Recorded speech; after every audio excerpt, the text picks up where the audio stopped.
Hai, apa kabar? Selamat datang di channel aku. Aku Audra dan aku bakal ajak kamu semua untuk cari tahu soal sejarah mengenai Kerajaan Demak. Tanpa lama-lama lagi, mari kita masuk ke topiknya. Jadi, yang pertama kita akan membahas asal-usul nama Demak. Salah satu guru besar Indonesia, Prof. Dr. Hamka juga pernah menafsirkan bahwa kata Demak berasal dari bahasa Arab yakni Dama yang berarti mata air.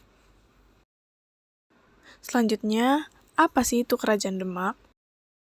Kerajaan Demak atau Kesultanan Demak adalah kerajaan Islam pertama di Pulau Jawa yang berdiri di wilayah Demak, Jawa Tengah pada akhir abad ke-15 Masehi.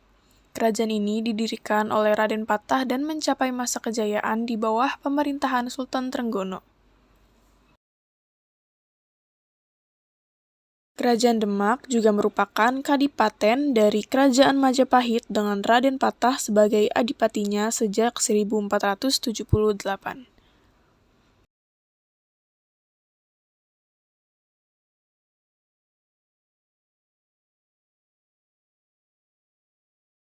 Kerajaan Demak didirikan oleh Raden Patah di wilayah Bintoro, yang sebelumnya merupakan bagian dari Kerajaan Majapahit.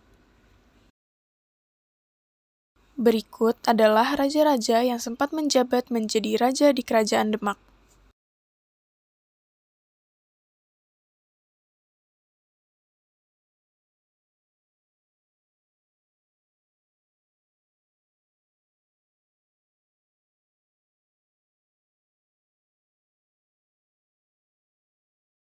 Dan apa peranan Kerajaan Demak?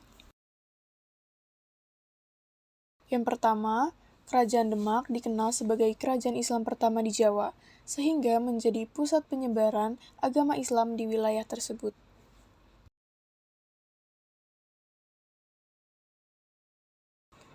Yang kedua, Kerajaan Demak berhasil menaklukkan pelabuhan Sunda Kelapa dari tangan Portugis dan mengubah namanya menjadi Jayakarta.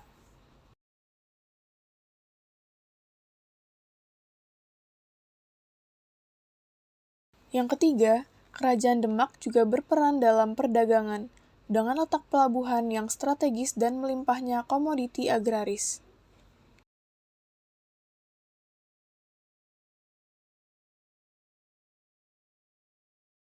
Dan yang terakhir, Kerajaan Demak mendukung para wali Songo dalam menyebarkan ajaran Islam, seperti Sunan Kalijaga, Sunan Muria, dan Sunan Kudus.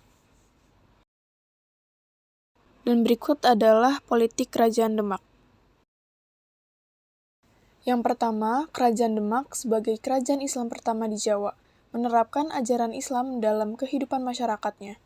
Namun, tradisi Hindu-Buddha masih dipertahankan, sehingga muncul perpaduan antara keduanya dalam kehidupan sosial. Dan yang kedua, Wali Songo, para ulama penyebar Islam di Jawa, berperan penting dalam pendirian dan pemerintahan Kerajaan Demak. Mereka menjadi penasihat kerajaan dan membantu pembangunan Masjid Agung Demak. Dan yang ketiga, Kerajaan Demak menggunakan diplomasi perkawinan untuk memperluas wilayah dan menjaga stabilitas politik. Sultan Trenggono misalnya, menikahkan putrinya dengan beberapa adipati untuk memperkuat pengaruh kerajaan. Dan yang terakhir, wafatnya Sultan Trenggono menyebabkan kekacauan politik di Demak, dengan munculnya pemberontakan Arya Penangsang.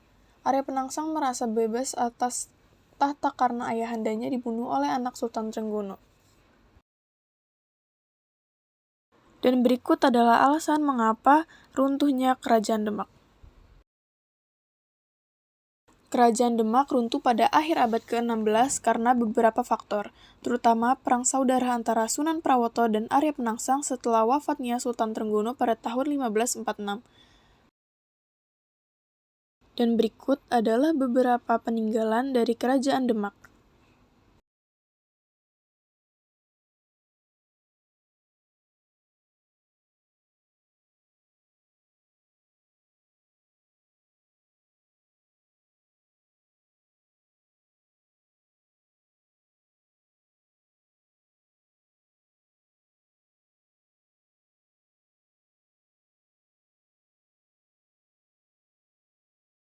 Jadi gimana? Menurut kalian, menarik gak pembahasannya? Kalau iya, jangan lupa komen di bawah ya. Bye-bye.